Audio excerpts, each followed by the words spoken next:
So you've decided to delve into Upland and buy your first metaverse real estate NFT. When you first start out in Upland, though, it can be kind of confusing. There are so many different options and menus and things to do. How do you even start? How can you buy your first property? Well, let's take a step back to the basics and look at how you can go about minting your very first property in Upland. Hey there, John Henry here, ssftg.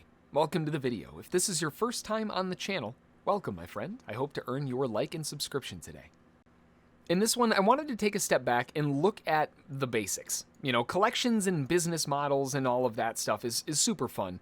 But how do you go about getting your first property if you just started out? Just that in and of itself can be a big enough task if you're not sure how to go about doing it. When you first start Upland, you get a small bit of UPX to get you going and find your first property. The last time I saw, the starting bonus is like 4,000 to 5,000 UPX, and that, well, at the moment is not enough to mint any properties within Upland by itself. In fact, the lowest FSA property available, and FSA is the Fair Start Act. I have a whole video that goes over FSA if you need more info on that. But the lowest one at the time of recording this is in Los Angeles, and that is a 5,252 UPX, which is a couple hundred UPX over what you will likely be starting with. Along with that, depending on the zone that you decide to start in, that price could go up or down. At the time of recording this, Los Angeles is only 51.12% minted out. There are plenty more properties to go. But if we look at something like Nashville, that's 67.33%. So the floor minting price in those areas are going to be more expensive because there's less. And the same is even further true with Kansas City, which is minted out at 73.52%.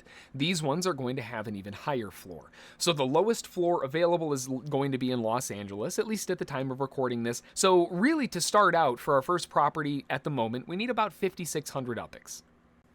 If you haven't put anything in the game, this is going to be the first impasse that you're going to face. If you intend on investing some cash into the game and you've used the referral link, which is in the description below, but that gets you a 50% bonus on your first UPX purchase, this is kind of the time to do it because this way you can level your account up to Uplander status or higher and get some solid UPX to start out. And if you can do it during a Spark week, that makes it even juicier with all of those perks.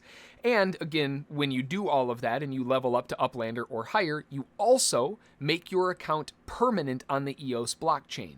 As a visitor to Upland, you have to log in at least once every week to refresh your account. When you do a purchase or get your account up in some way, shape, or form over 10,000 UPX, which is $10 equivalent, your account is now permanent and locked on the EOS blockchain, so you don't have to worry about logging in every single day or once a week so you don't lose everything. If you don't want to invest any cash in the game, that's fine too, but we have to approach this in a little bit of a different way. To earn APY and all of those fun perks, I guess we'll just call it rent for lack of better words, on your properties, you need to have a property in the first place. And since we can't mint one out of the gates, we have to earn a bit of UPX doing something else first. The best way for this is to treasure hunt or daily rewards, that kind of thing. I've done a few videos on treasure hunting and all of that before, which I'll link in the corner, and it's a blast. I definitely need to practice a little bit more as well, but all of those you can find up in the corner.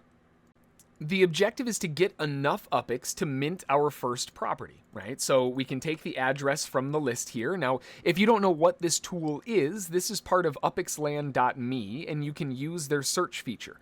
In this search feature, I have it set to Los Angeles, set to unlocked, all properties, that way it does show the FSA properties, and I have it sorted by minting price.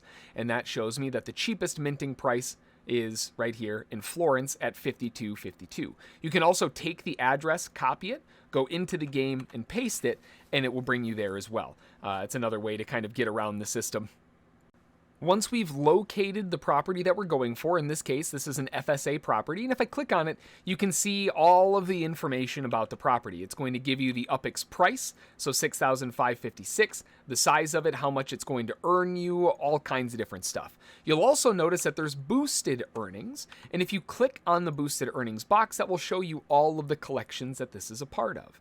So if I wanted to mint this property, all I would need to do is go anywhere around here, and it would light up green. At the moment, you'll notice that it's gray, and that means that my current explorer, my character, is not close enough to this property to mint it. Let me go over to my character to show you what it looks like. When I go over to my actual Explorer, all of the properties that are unminted, but I am close enough to, light up in this bright green, lime green color. And that means that I am both close enough and able to mint them. I might not necessarily be able to afford them because I believe right now I'm in Bel Air and these are incredibly expensive. But these are the ones that I can actually mint. So if I click on this, it will bring me down and it will show me that this one's going to cost me 91,408 UPIX. Like I said, I'm in an expensive part of town here. The size of it, and if I click more, that will give me the rest of the information.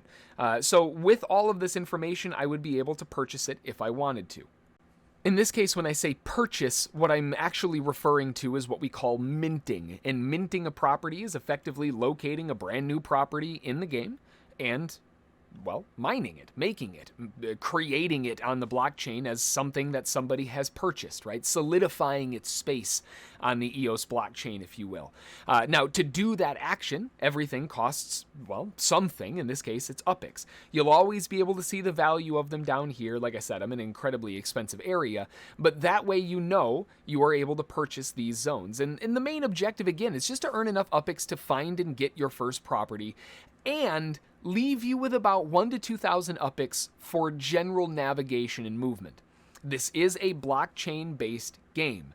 That means that everything you do in this, moving around or having your explorer do something, it costs a little bit of UPIX. As an example, if I wanted to go over to the Bailey house and send my explorer here, it's going to cost me a send, and it's also going to cost me 50 UPIX to send here. Now, that isn't a huge amount, but you can see where if you're doing treasure hunts and you're having to send to 5 or 6 different properties, you're going to need a little bit of a cushion. That's why I say, a good 1,000 to 2,000 UPIX as an extra padding to give you some cushion to move around in a game. Now for me, just so I can show you what it looks like, I'm not able to actually go in and mint FSA properties, so I'm going to have to go back and search for non-FSA and look for the cheapest one for me. Now the cheapest one for me is going to be in North Hills. That's 8,208. And again, I can take this address, we'll copy it, bring it back over into the game, and we'll paste it in here and let that do its work. Now, because this is an unminted property, you will run into this sometimes where it doesn't always jump to the address, and this is where I use Google Maps. Doing a quick Google Maps check, obviously we know this is in the North Hills area, but this gives us a reference point to narrow in on. Again, I'm not specifically looking for this exact property, I just want to know where those cheaper FSA properties are and target that location. Based in general location-wise on Google Maps, I've zoomed into the area, and obviously we can see there are a ton of properties here that are gray. Again, gray just means that I am not close enough to them. If I were to click on the property, there's not even an option to buy it. I can look at the street view, and I can see the price, and I can see all the information. Cute little house here. Good example one, too. But I can't actually mint this one. The way to mint this would be to navigate to a property that's been purchased or is owned by somebody else. Now, these dark green or light blue are ones that are owned by somebody else. Dark green just means that they are selling them on the open secondary market. If I click on this property here as an example, you'll see that there is a 50 UPIX charge to send my Explorer here. So it's going to cost me 50 UPIX to send to this one. If I go here, this one is also 50. If I go here, this one is also 50.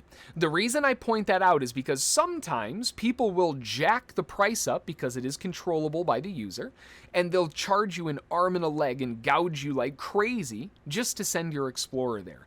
Don't feed the gougers, as we always say here in ssftg. We want to find the good price. Here, all of them are the same, so it doesn't really matter which one I do. I can go down and click on send to send my Explorer here. It's going to tell me that it's going to cost me 50 UPIX, and it's going to cost me 1 send. I currently have 10. After this action, I will have 9. After we confirm it, it will send my Explorer over there, and then it should zoom me back into my overall location. Now that I am close enough, they are lit up in green, so I can click on it, and now I can buy it. So what I can do is I can click on buy, and this is going to show you a couple things. First off, it's going to make sure that you're not a robot, always a good check, and it's also going to tell you the price, $84.24. I am not a robot, please confirm, and then it will mint that on the blockchain, and now I am the proud owner of 10118 Monogram Ave, and that cost me $8,000 and some change. This is, you'll notice, securing ownership. Remember, this is a blockchain-based game. When you make a purchase, this is on the blockchain now, and it takes time to settle. You can see this information by going to the title screen, and you'll notice that there is nothing in here because it's securing ownership. Once ownership is secured, you will have access to your title, which is just the transaction hash ID on the EOS blockchain.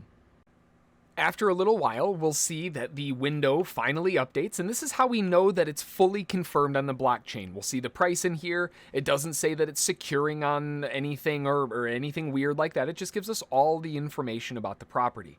From here, if we click on title, this will bring up View on Blockchain. When I open this, this is going to bring me directly to the purchase transaction on the EOS blockchain. So here you can see that I made this purchase from my EOS account, username, whatever, made this, and it costs that. It's all on the blockchain.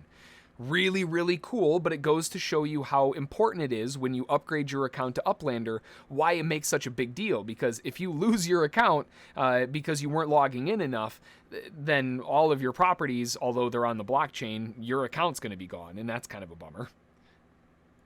Going back to the game as well, we can see that now this property is dark blue. Dark blue means that it's mine. I am the owner of it. And in fact, being the owner of it is kind of nice because if I wanted to send here, this doesn't cost me anything. Yes, there is 50 UPIX, but if I go into send, you'll notice that it doesn't take any sends. And if you watch the balance up here, if I send here, this didn't cost me anything. It's totally free to send to your own locations, which is why when you're doing things like treasure hunting and all of that, having a lot of properties is a big help because it saves you a lot of cash. And that's really all there is to it. I mean, buying your first metaverse real estate NFT, that's just fun to say, may seem daunting, I know, but it really isn't. In fact, it can actually be quite a bit of fun. I hope this guide helps you out in getting your very first property in Upland. If you have any questions or help getting started out in Upland, we launch new videos basically every day showing you the latest and best strats to continue growing your Upland stacks. If you do have any questions though, thoughts, topics for new videos, or anything in between, make sure to drop them in the comments. I always love hearing from you all. Thanks for watching, and we'll see you all in the metaverse. Bye.